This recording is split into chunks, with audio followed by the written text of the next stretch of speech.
Cheers, VC, Sloncha.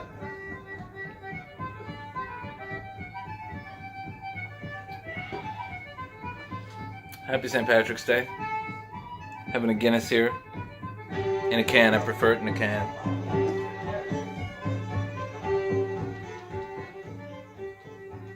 So, I just wanted to come on in honor of St. Patrick's Day and show a few Irish records. My father's from Ireland. There was always some Irish music around the house, and it was on these records. And that's a big part of, I think, why I collect records. That there were these kind of mystical, almost, artifacts lying around the house. Nothing seemingly could be more obscure than Irish music at the time when I was a kid. And it had such a personal connection to my dad and to his history. It's always meant a lot to me too. So, just wanted to show some things here. This is Inte, Ireland at home. I think Inte means the pageant, and it was a festival, a cultural festival that was thrown for a few years in I want to say the 50s. The idea, I think, was pitched by Pan American and TWA to drum up tourism, really. And so this record, I assume, would have been part of that, kind of the marketing of this festival and trying to get people interested in Irish music and interested in tourism and traveling to Ireland. So Tulla Keely Band, Paddy Beads, Delia Murphy, who apparently would have been, some of the bigger artists, well known throughout the country at the time. They would all gather in Clare. No, that's where the Keely Band is from. Anyway, it's great recording. It sounds like the kind of thing Lomax might have gone over to Ireland and recorded, which he did in his own time. Did his own recordings in Ireland and England. But anyway, I digress. This is a record I'm thrilled to have here, and every time I play it, I'm even happier. And I've shown some of these before, but I'll show them again. This is The Playboy of the Western World by Sean O'Riordan, with Kiltori Cullen. I don't speak Gaelic, but O'Riordan was a classically trained composer who combined kind of classical orchestrated methods of making music with traditional Irish music, and played a really big part in kicking off the Irish folk revival and the traditional Irish music revival. It's just a beautiful record. On Gail Lynn here, and it really kind of predates the Chieftains, and kind of that would be the best reference point I have for you. The kind of traditional Irish music you may have heard maybe in a movie soundtrack. The Chieftains famously having had music in Barry Lyndon. Anyway, O'Riordan is kind of a towering figure in Irish music. This is O'Riordan's farewell. He died young, and this is just Sean O'Riordan playing the harpsichord, playing this beautiful old harpsichord here. And this is a gorgeous record. It really sounds like somebody who has mastered their craft, kind of returning to the simplicity of the artist, the instrument, the music. And it sounds kind of like minimally mic'd. There's a real sense of space in this recording. You can really hear the strings and the hammers of the harpsichord. It's really engrossing and an incredible record. Tragic that he died so young, but certainly the music he left behind had an indelible impact. So O'Riordan formed, or was instrumental in forming a couple groups. Kiltori Cullen here, which was kind of had some original members of the Chieftains. And this other band here, which we're listening to now, Kiltore Lagan with Eamon de Butler, who I believe played with both groups. And hopefully, as you can hear, hopefully I'm not drowning it out too much and it's not drowning me out too much.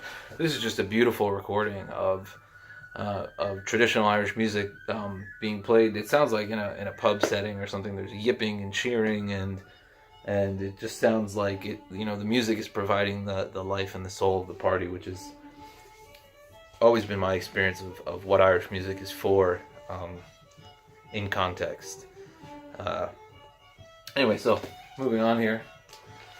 I pulled a lot of records, so I'm going to try to move relatively quickly. This is the Chieftains first on Kieran Clada.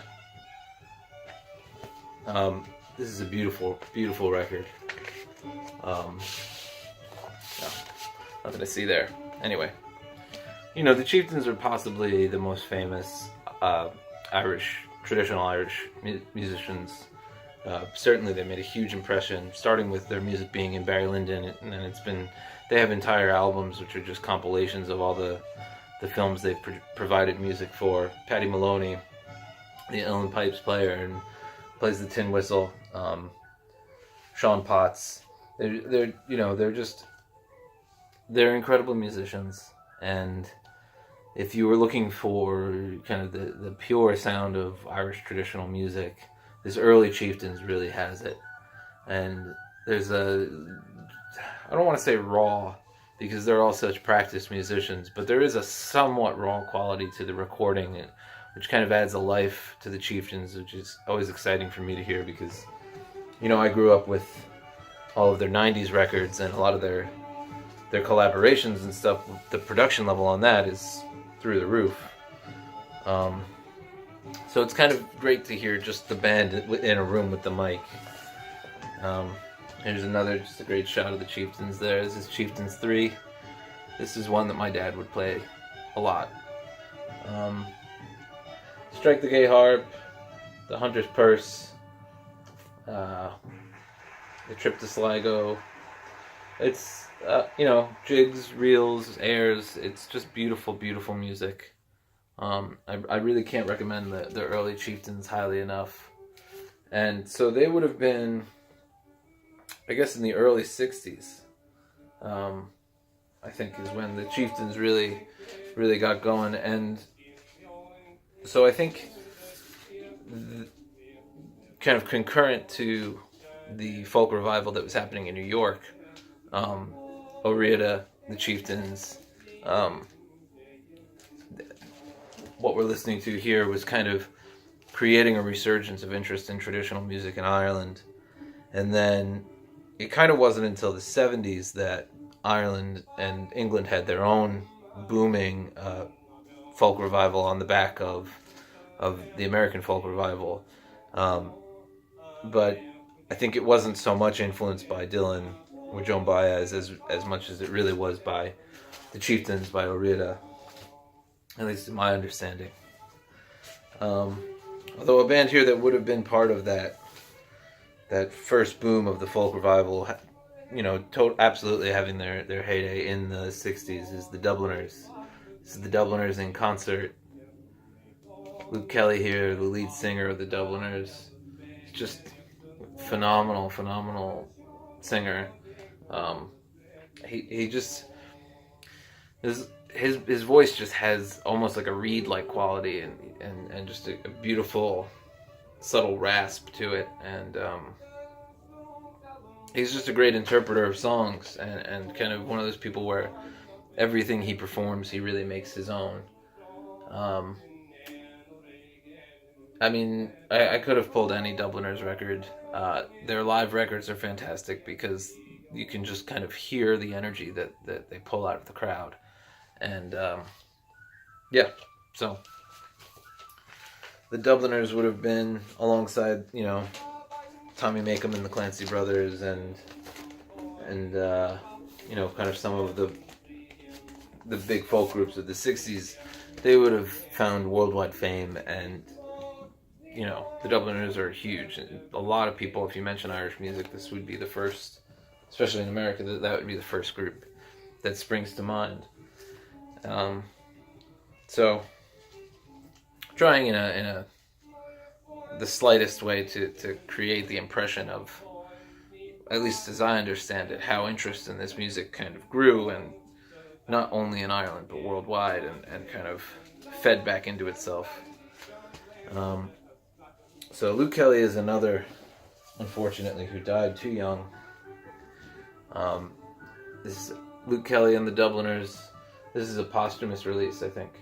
No, I'm sorry. Next record I'll show will be posthumous. This is while he was alive. Luke Kelly and the Dubliners. He wrote some liner notes on this. Dirty Old Town, written by Ewan MacColl. The Foggy Dew, The Town I Love So Well, the Phil Coulter song. It's just Scorn Not His Simplicity, another Phil Coulter song. Just, gorgeous, beautiful examples of Irish folk music. The Dubliners really embody, I think, the kind of the sound of a bar band, an Irish bar band. The kind of music you might hear out at the pub.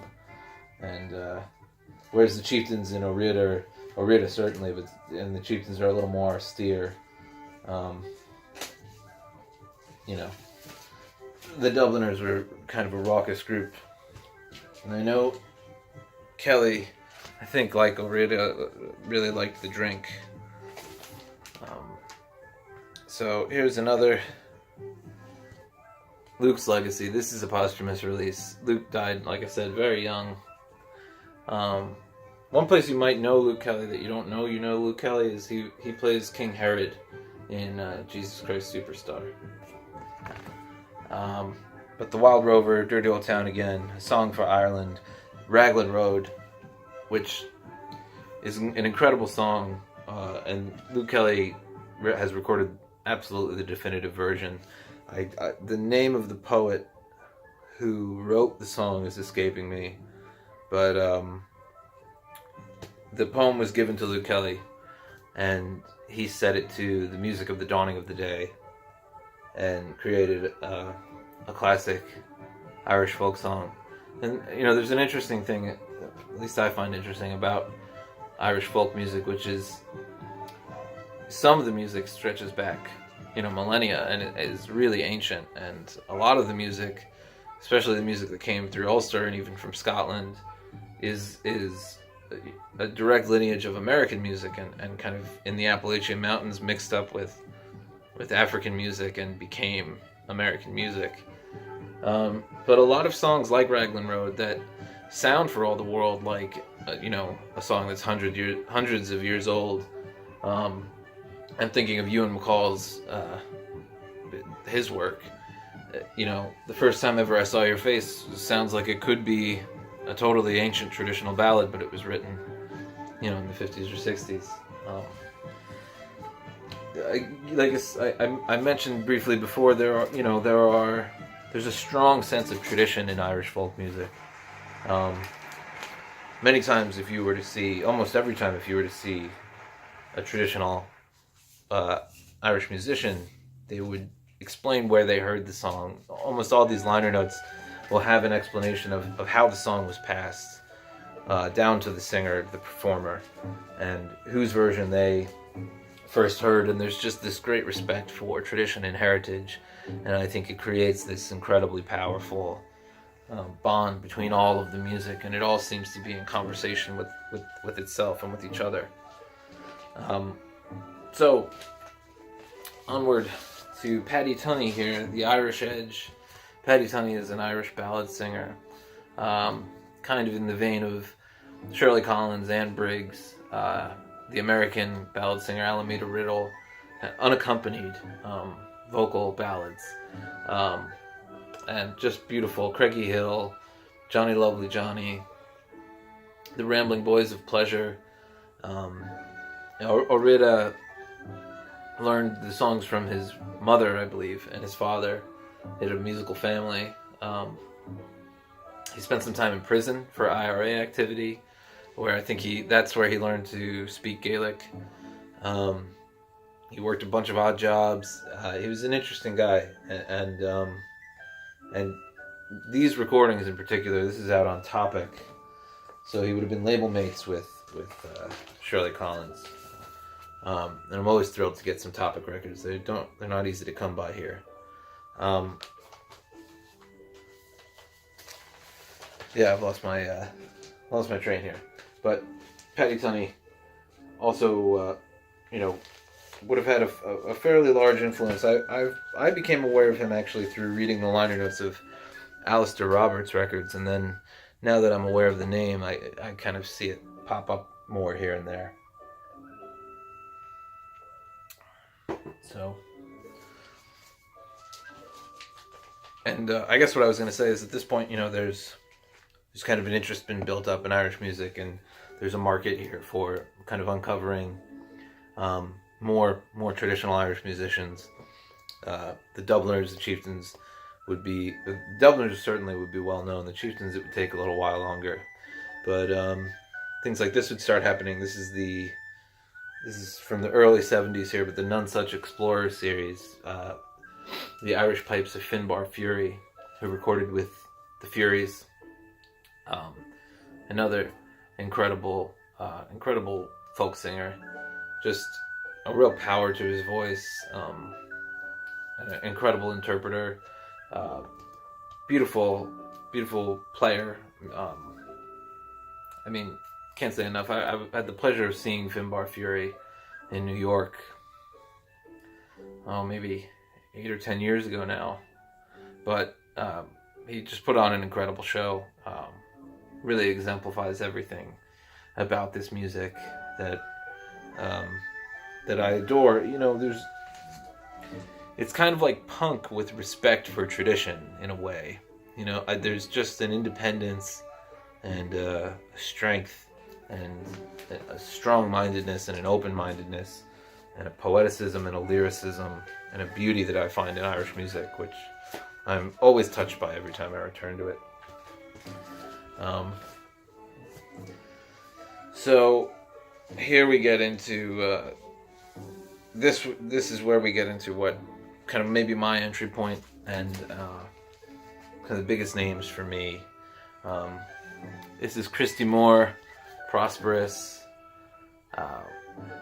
So Christy Moore, Donal Lunny, Liam O'Flynn, Andy Irvine, with Clive Collins, Dave Bland, and Kevin Conniff. But those first four names, Christy Moore, Donal Lunny, Liam O'Flynn, and Andy Irvine, are humongous, gigantic names in Irish folk music. They went on to become Planxty.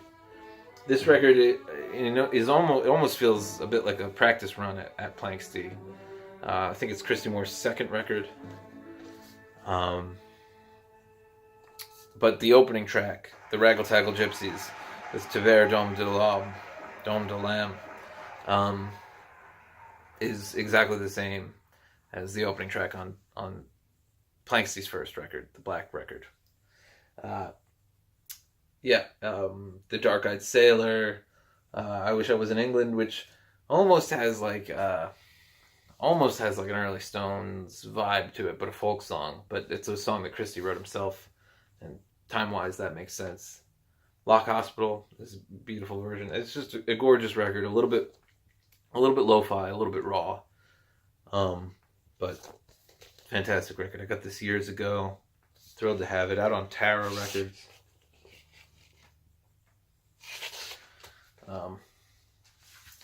Yes, a classic that I return to over and over.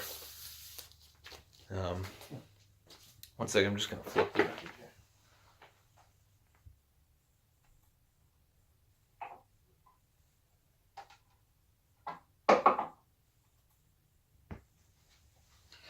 So, after Prosperous, their collaboration was so successful that those four members, Christy Moore, Liam O'Flynn, Andy Irvine, and Donal Lunny, went on to record Planxty's self-titled, or the Black record, Black album, Raggle Taggle Gypsy, Planxty Irwin, Arthur McBride, The Jolly Beggar. It's just a classic record. If you were only to get interested in one Irish traditional record, this might be the one. And again, going back to the tradition of the music, to our modern ears, I think Planxty sounds relatively traditional.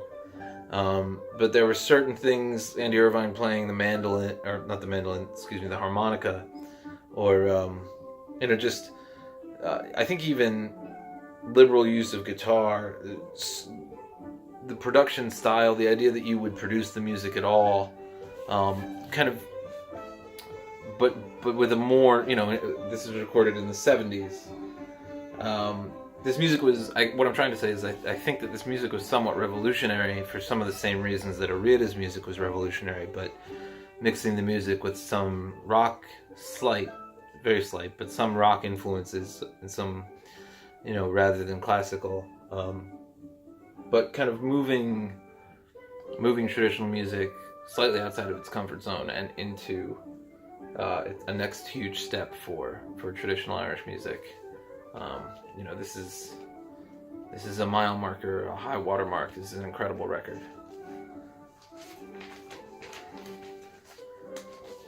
This is one that I highly recommend you seek out, no matter who you are, what you're into, or if you like Irish traditional music or not. I would always recommend Planxty self-titled to everybody.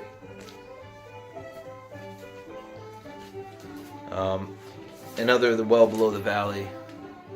Just another beautiful Planxty record. Gorgeous cover here. Cúnla, As I Roved Out. I mean, Andy's has a beautiful singing voice. Christy really is the main singer, but Andy Irvine has a gorgeous, gorgeous tenor voice and is a beautiful interpreter of songs. And all of these, as musicians, there's kind of none better. They're really incredible artists, and they all went on to very successful careers of their own. Planxty split up at one point, got back together, but they kind of kept working together in different capacities. I don't know I know they had some label issues. I don't know if that might have been what led to the breakup. Ben Costello has some fantastic videos about the history of Irish folk music, which I highly recommend you dig out. There's some more. I believe this is post-Planxty. Christy Moore, with Andy Irvine, Barry Moore, Jimmy Faulkner, Gabriel McKeon, Tony Linnane, Noel Hill, The Iron Behind the Velvet. Fantastic descriptor of alcohol, The Iron Behind the Velvet, or what it can do to you. Patrick Was a Gentleman, Sun is Burning, Morrissey and the Russian Sailor. It's just, collections of reels here. This is just another gorgeous record. The dial has been moved forward. There's electric guitars on here. There's cello on here, concertinas and dulcimers, and the instrumentation continues to expand beyond what is traditionally considered traditional Irish music, but the music is always deeply, deeply rooted in that tradition and in preserving that culture and passing on those songs. Just a rich history here with all of this stuff. After Christy Moore left Planxty, they at one point performed with Paul Brady as their lead singer, and Paul Brady and Andy Irvine made their own record here on Mulligan Music, which I believe is Donal Lunny's label. Donal Lunny plays on this record. This is a gorgeous record, another incredible record. The Jolly Soldier, Arthur McBride and the Sergeant, the definitive version of that song. Paul Brady's voice, unbelievable. His guitar playing is fantastic. He plays a lot of open tunings, this big booming guitar tone. Lawfare and Shore. I've shown this record before, but it's just one that every time I play, I'm always kind of wowed by what's in it. What great music it is. On this, it's same token here. This is Paul Brady's, I believe, his last record as a folk singer before he moved on to kind of becoming a pop rock singer.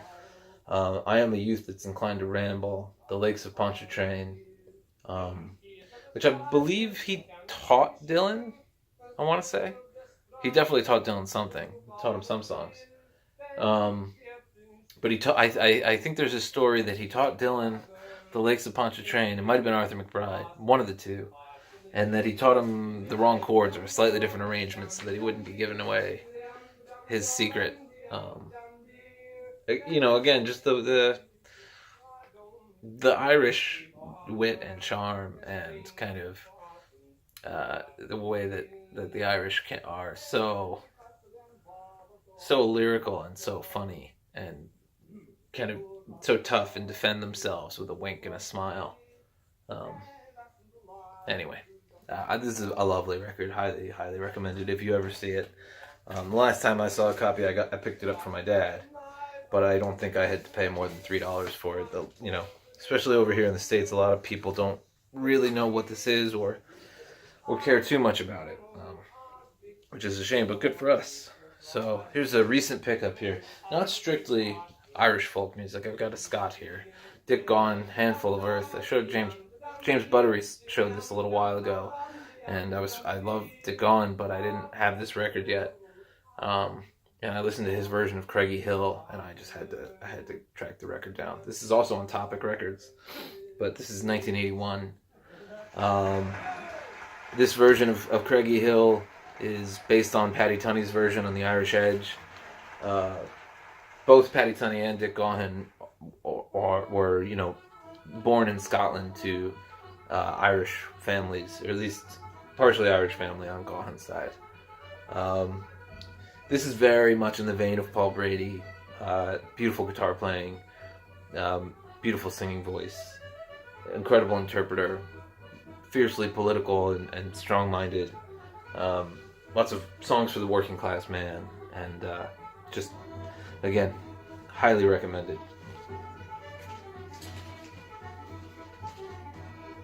Almost winding it up here. I'm going to run out of time, so I better try. Just the Chieftains Live, a fantastic live Chieftains record, also on Kieran Clada. This is early 80s. But the Chieftains just kept going strong. They just never stopped. They just have, their discography is incredible, and Barry Lyndon brought them some world renowned, and they did the rest. Just anybody who hears them play, at the very least, must be impressed by their musicianship. Chieftains Live. If you were looking for an in on the Chieftains, this would be a great place in. Fantastic record. And one more, just Andy Irvine with Dick Gaughan, Parallel Lines. I don't see this album talked about very much, but just the Craig and White hair, everything, the whole record. Gaughan and Irvine are both such phenomenal musicians. And this is one of those instances, 1981 as well, so same time as Handful of Earth. Gaughan at the height of his powers for sure, and Irvine as well. Just where, one of the consistently impressive things about all these Irish musicians is when they pair up with other musicians, they do incredible work.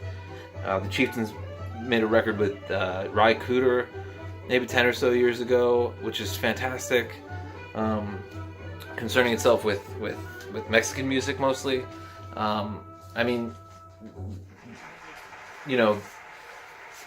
Nothing is lost. It seems to be with a lot of traditional Irish music that you put these artists together and you get more than the sum of its parts. And I think a lot of that owes to the strong tradition that people train themselves in and discipline themselves in. Here's another little, still in the 80s here, but the Pogues, of course. Red Roses for me. Their first record, I want to say. But the Old Triangle, which the Dubliners had made famous. The Battle of Brisbane, Streams of Whiskey, Down in the Ground Where the Dead Men Go. What's kind of great about the Pogues, I think, is that how much they do adhere to the traditions of Irish music, but that just with certain choices in their arrangements, especially early on, it's really just choices in the arrangements. It's Shane MacGowan's voice, and it's the energy that they bring to the music that moves the dial into the punk realm. But I love how connected this and Rum Sodomy and the Lash, how connected they really are to the traditional sounds of Irish music, and still how radical that music can sound and how fresh and exciting. and full of piss and vinegar. And maybe a kind of a smoother version here from a similar time period, the Waterboys, Fisherman's Blues. This record, I think, was kind of a return to their roots for them. They were engaging with Van Morrison's music, engaging with traditional Irish music, and this is just a fantastic record. It's not strictly traditionally Irish, but it's Irish musicians, uh, digging into the tradition of Irish music, and really making soulful, incredible music. Also, I just always feel that there's a connection here between the covers of Prosperous and Fisherman's Blues. It's again, this music's always speaking to itself, and I just love that.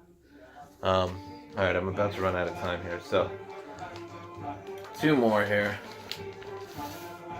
Lots of supergroups. This is late 80s, 89.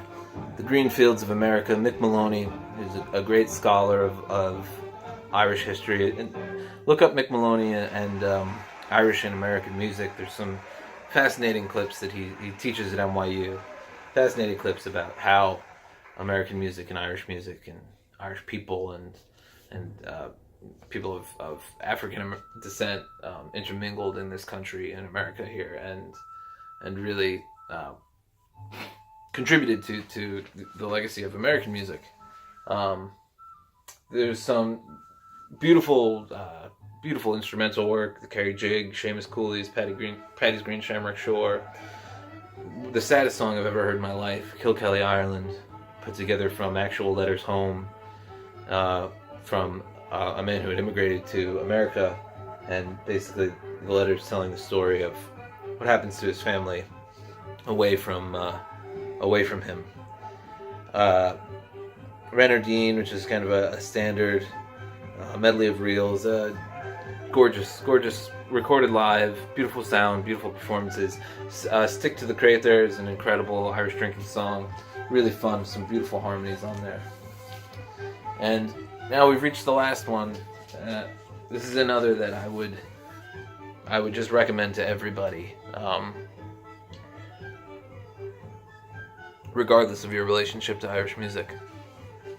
This is Irish Heartbeat, Van Morrison and the Chieftains. This is a UK pressing, which I found a few months ago. Beautiful record. 90s? 88, late 80s Van Morrison. For my money, this run that Van had in the late 80s and into the early 90s, from Irish Heartbeat to Avalon Sunset, his second golden period. It's the Star of the County Down, Irish Heartbeat, Raglan Road. Van does an incredible version of Raglan Road on here where he plays drums. It's kind of sloppy drum playing, but it works so well. I'll Tell Me Ma, Carrickfergus, Celtic Ray. Just front to back, an incredible record. The Chieftains playing with Van Morrison here, of course. It is Van Morrison plus the Chieftains. It's everything that's wonderful about both of those musicians put together in one fantastic package. I cannot recommend this record highly enough. It's a perfect introduction to Irish traditional. It's a great deep cut Van Morrison record. Maybe not super deep cut. I think it was fairly successful in its time, but I was only a kid, so what do I know? This was on in my house all the time. I know every note by heart. Just a record that I know means a lot to me. I know Brian Lozo is onto this one, listening to this a lot. I think I've seen Zeke show this record. But just a fantastic record. So I think my video got split up into 2 parts. I hope it doesn't get too cut up, but I'll try to get this out for tomorrow, which is St. Paddy's Day. So VC, Sláinte, again, cheers. Have a happy, healthy St. Patrick's Day. And check out some of this music. There's a deep well of really incredible stuff here. And it's been a big part of informing American music, which of course has led to so much of the music that we all enjoy and share. So anyway, BZ, be well. Talk to you soon. Bye-bye.